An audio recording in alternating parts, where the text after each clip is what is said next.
श्री शिवाय नमस्तुभ्यं हर हर महादेव. नमस्कार मैत्रिणींनो. अवधूत चिंतन श्री गुरुदेव दत्त श्री स्वामी समर्थ महाराज की जय. नमस्कार मैत्रिणींनो. फाल्गुन महिन्याच्या कृष्ण पक्षातील अमावस्येला दर्श अमावस्या किंवा फाल्गुन अमावस्या असे म्हटले जाते. गुढीपाडव्यापासून हिंदू नववर्षाची सुरुवात होते आणि म्हणून ही वर्षातील शेवटची अमावस्या म्हणून ओळखली जाते. ही अमावस्या 18 मार्चला सकाळी 8:25 सुरू होणार आहे आणि या अमावस्येची समाप्ती 19 मार्चला सकाळी 6:52 होणार आहे आणि म्हणून ही दर्श अमावस्या 18 मार्च रोजी पूर्ण दिवस व्यापून असल्याने 18 मार्चला ती अमावस्या तिथी साजरी केली जाणार आहे आणि 19 मार्चला सकाळी 6:52 अमावस्या समाप्त होणार झाल्यानंतर आपल्याला गुढीपाडवा हा सण साजरा करायचा आहे आणि गुढी उभारायची आहे. फाल्गुन महिन्यात येणारी दर्श अमावस्या ही पितरांना प्रसन्न करण्यासाठी आणि वर्षातील शेवटची आणि मोठी संधी असते. अमावस्याला पितरांची पूजा करावी असे आपले धर्मशास्त्र सांगते, पण आपल्याला दर अमावस्येला पितरांची पूजा करणे शक्य नसेल तर किमान शनी अमावस्येला पितरांची विशेष पूजा अवश्य केली पाहिजे असे आपले शास्त्र सांगते. ज्या घरातील स्त्रिया अमावस्येच्या दिवशी हा उपाय आवर्जून करते त्या घरामध्ये नेहमी माता लक्ष्मी अखंड वास करते. आपल्याला सर्वांनाच माहीत आहे की आपण दिवाळीचे लक्ष्मीपूजन देखील अमावस्याच्याच मुहूर्तावरती करत असतो. त्यामुळे धनप्राप्तीसाठी लक्ष्मी प्राप्तीसाठी अमावस्या हा दिवस अत्यंत महत्त्वाचा आहे. जर तुम्हाला तुमच्या आयुष्यामध्ये आर्थिक अडचणींना सामोरे जावे लागत असेल, सतत काही ना काही आर्थिक अडचणी येत असतील, घरामध्ये पैसा टिकत नसेल, एखादा उद्योग व्यवसाय आहे त्यामध्ये काही अडचणी येत असतील, म्हणजेच व्यवसाय हा चांगला चालत नाही, घरामध्ये हवा तसा पैसा येत नाही किंवा पैसा आला तर तो काही ना काही कारणाने बाहेर जात असेल, म्हणजेच घरात पैसा टिकत नसेल, तर या सर्व कारणामुळे समजते की माता लक्ष्मी घरामध्ये स्थिर नाही. घरात पैसा असणे म्हणजे लक्ष्मी नांदणे असे होत नाही. तर घरामध्ये एक प्रकारची सुख, शांती, समृद्धी असणं सुद्धा तितकंच महत्त्वाचं आहे. घरामध्ये एकमेकांमध्ये प्रेम, एकोपा असणे, घरामध्ये एक प्रकारचे आनंद आणि सकारात्मक वातावरण असणे, जेव्हा असे सर्व वातावरण घरामध्ये असते तर यालाच लक्ष्मी नांदणे असे म्हणतात. आपल्याला पैसा तर हवा आहे, परंतु त्यासोबतच घरातील वातावरण लक्ष्मी स्थिर राहण्यासाठी अनुकूल असणे सुद्धा तितकंच महत्त्वाचं आहे. तर यासाठी महिलांनी आज अमावस्येच्या दिवशी एक उपाय न चुकता आपल्या घरामध्ये करायचा आहे, कारण काही दिवसाचं महत्त्व हे खूप जास्त असतं. आपल्या पूर्ण प्रगतीवर या गोष्टी खूप परिणाम करत असतात. त्यामुळे पहा, अमावस्येच्या दिवशी केलेले उपाय हे कधीच वाया जात नाहीत. या दिवशी जर तुम्ही काही खास उपाय जर केले तर त्या उपायांचं तुम्हाला निश्चितच फळ प्राप्त होते. आयुष्यामध्ये सकारात्मक बदल हे नक्कीच होतात आणि म्हणून आज संध्याकाळी कापुरासोबत जाळा ही एक वस्तू घरातील भांडणे, पितृदोष, वास्तुदोष, नजरदोष, नजरबाधा, दारिद्र्य नष्ट होऊन घराची, मुलाची, पतीची अगदी भरभरून प्रगती होईल. घरात अखंड लक्ष्मी नांदेल. तर अशी कोणती वस्तू संध्याकाळी कापुरासोबत जाळायची आहे, कोणत्या वेळेत जाळायची आहे, याबद्दलची संपूर्ण माहिती आज या व्हिडिओमध्ये मी तुमच्याजवळ शेअर करणार आहे. त्यामुळे तुम्ही हा व्हिडिओ स्किप न करता शेवटपर्यंत नक्की पहा. आजच्या व्हिडिओमध्ये जो मी उपाय तुमच्यासोबत शेअर करणार आहे, तर हा उपाय आपल्याला संध्याकाळी करायचा आहे. संध्याकाळी तुम्ही 6 वाजल्यापासून ते रात्री 12 वाजेपर्यंत तुम्ही कधीही करू शकता, परंतु तुम्हाला अगदी शक्य असेल तर तुम्ही घरीच असाल तर हा उपाय तुम्ही संध्याकाळी 6 वाजल्यापासून ते रात्री 9:30 वाजेपर्यंत करण्याचा जास्तीत जास्त प्रयत्न करा, कारण यावेळेला लक्ष्मी भगवान शिवशंकर आपल्या घरामध्ये येत असतात. हे तिन्ही सांजेची वेळ असते आणि या वेळेला आपण हा उपाय केला तर या उपायांचं खूप अधिक पटीने फळ प्राप्त होते. घरामध्ये कापूर जाळणे हे अत्यंत शुभ मानले जाते. घरामध्ये कापूर जाळल्याने घरातील वातावरण हे सुगंधी राहते. शिवाय घरातील नकारात्मक ऊर्जेचा नायनाट होतो. घरातील वाद विवाद थांबून आनंदाचं वातावरण निर्माण होते. तसेच हा उपाय केल्याने पितृदोष हा देखील कमी होतो.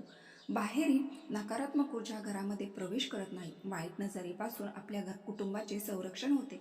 तसेच घरातील लहान मुलं सतत चिडचिड करत असतील तर घरात कापूर अत्यंत उत्तम मानला जातो. आता सायंकाळी हा उपाय करण्यापूर्वी सर्वप्रथम आपल्याला देवघरामध्ये एक दिवा लावून घ्यायचा आहे. धूप, दीप, अगरबत्ती लावून तुम्हाला वातावरण हे प्रसन्न करायचं आहे. यानंतर आपल्या घराचा मुख्य दरवाजा हा उघडा करून ठेवायचा आहे. घराच्या खिडक्या देखील उघड्या करून ठेवायच्या आहेत. एक मातीची पंती तुम्हाला घ्यायची आहे. मातीची पंती ती तुमच्याकडे नसेल तर मग तुम्ही एखादी प्लेट किंवा कापूर जाळीचं भांडं देखील घेऊ शकता. त्यामध्ये सर्वप्रथम आपल्याला थोडेसे तांदूळ ठेवायचे आहेत. यानंतर 5 भीमसेनी कापराच्या वड्या तुम्हाला घ्यायच्या आहेत. भीमसेनी कापूर तुमच्याकडे नसेल तर जो साधा कापूर तुम्ही तुमच्या देवघरामध्ये वापरता तो कापूर घेतला तरीही चालेल. या 5 कापराच्या वड्या आपल्याला शुद्ध गाईच्या तुपामध्ये भिजवायच्या आहेत.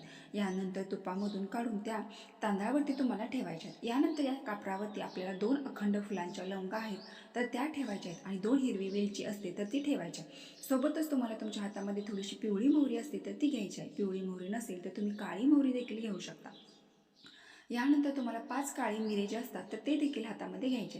ही पिवळी मोहरी, 5 काळी मिरे हातामध्ये घेऊन तुम्हाला तुमच्या घरातील प्रत्येक व्यक्तीवरून डोक्यावरून ते खाली पायापर्यंत उतरवून घ्यायचे.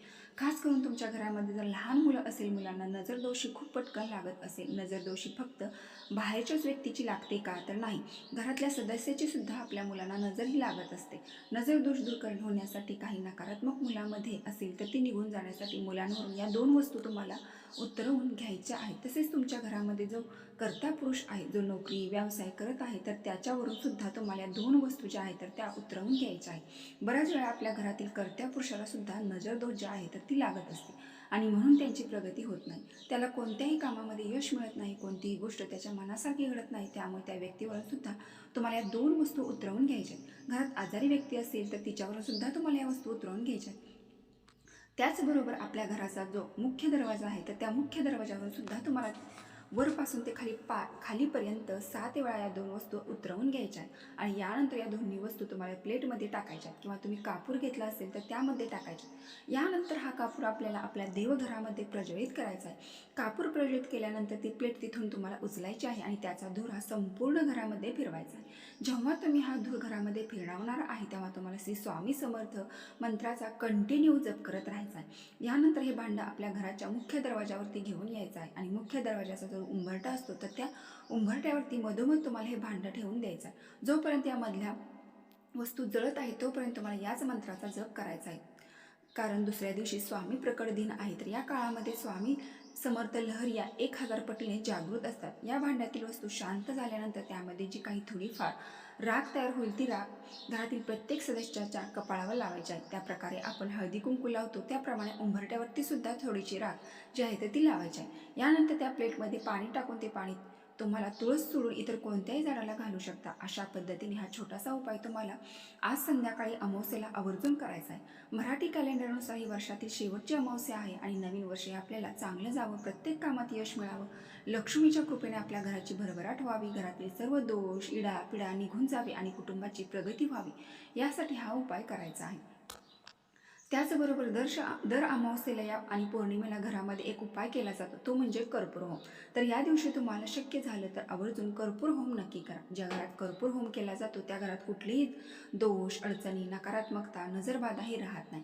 त्या घरात अखंड लक्ष्मी वास करत असते. आता हा कर्पूर होम करण्यासाठी तुम्हाला एक नारळ लागणार आहे. नारळामध्ये पाणी असेल असा नारळ तुम्हाला घ्यायचा आहे. यानंतर तुम्हाला त्या नारळावरती 5 भीमसेनी कापराच्या वड्या ठेवायच्या आहेत. भीमसेनी कापूर नसेल तर साधा कापूर तुम्ही घेऊ शकता. यानंतर सर्वप्रथम देवघरामध्ये दिवा लावून घ्यायचा आहे, अगरबत्ती लावायची, देवघरासमोर उभे राहून उजव्या हातामध्ये हा नारळ घ्यायचा आहे. 7 कापराच्या वड्या त्या नारळावरती ठेवून तुम्हाला प्रज्वलित करायच्या आहेत. कापराच्या वड्या प्रज्वलित केल्यानंतर तुम्हाला श्री स्वामी समर्थ या मंत्राचा जप करायचा आहे. जोपर्यंत या कापराच्या वड्या जळत आहेत तोपर्यंत तुम्हाला याच मंत्राचा जप करायचा आहे. जेव्हा तुम्ही कापराच्या वड्या जाळणार आहेत तेव्हा सर्वप्रथम एक कापराची वडी ठेवायची, ती प्रज्वलित करायची. ती संपत आल्यानंतर दुसरी कापराची वडी ही डाव्या हाताने तुम्हाला त्या नारळावरती ठेवायची. एकाच वेळी या 5 वड्या आहेत त्या घेऊ नका. या 5 कापराच्या वड्या नारळावरती जाळून झाल्यानंतर नारळ तुम्ही निर्माल्यामध्ये टाकू शकता किंवा वाहत्या पाण्यामध्ये सोडू शकता किंवा तुम्हाला शक्य झालं तर एका पिशवीमध्ये बांधून ठेवा. पुढच्या अमावस्याची वेळ येईल तोच नारळ घेऊन येणाऱ्या प्रत्येक अमावस्याला तोच नारळ घेऊन कर्पूर होम तुम्ही वापरू शकता. तसेच सतत घरामध्ये नवरा बायकोचे भांडण होत असेल, कोणतीही गोष्ट बोलायला गेलं तर त्याचं रूपांतर हे भांडणामध्ये होत असेल, अगदी छोट्या छोट्या गोष्टीवरून भांडण तंटे होत असतील तर तुम्हाला अमावस्येच्या दिवशी काय करायचं आहे, तुमच्या घराजवळ जिथे कोणतेही मंदिर असेल तर तिथे जायचं आहे. म्हणजे शनी मंदिर असेल तर तिथे जायचं आहे. तिथे जाताना तुम्हाला काळे तेल त्याचबरोबर जे मोहरीचे तेल असते एक वाटीभर मोहरीचे तेल, काळे तेल आणि काळे उडी जे आहे ते दोघांनी घेऊन जायचं आहे. शक्य नसेल तर दोघे घेऊन जाणे तर पती एकटा घेऊन गेला तरीही चालेल आणि ते शनीला सर्व अर्पण करायचे. यानंतर दोन्ही हात जोडून शनिदेवाला तुमच्या दोघांमधील वाद दूर होण्यासाठी, तुमच्या संसारामध्ये गोडवा निर्माण होण्यासाठी, वाद दूर होण्यासाठी, साडेसाती संपण्यासाठी मनोभावे प्रार्थना करायची. जेव्हा तुम्ही ही मनोभावे प्रार्थना करणार आहात तेव्हा डायरेक्ट देवासमोर उभे राहू नका. तेव्हा डाव्या किंवा उजव्या साईडला उभे राहून तुम्हाला प्रार्थना करायची आहे. कारण शनिदेवासमोर डायरेक्ट उभे राहून कुठलीही प्रार्थना किंवा दर्शन हे केले जात नाही. तर अशा पद्धतीने अत्यंत महत्त्वपूर्ण माहिती मला तुमच्यापर्यंत पोचवायची होती. तर व्हिडिओ पूर्ण माहिती आवडली असेल तर आपल्या चॅनलला नक्की एक लाईक करून कमेंट बॉक्समध्ये हर हर महादेव श्री स्वामी समर्थ नक्की टाईप करा. धन्यवाद.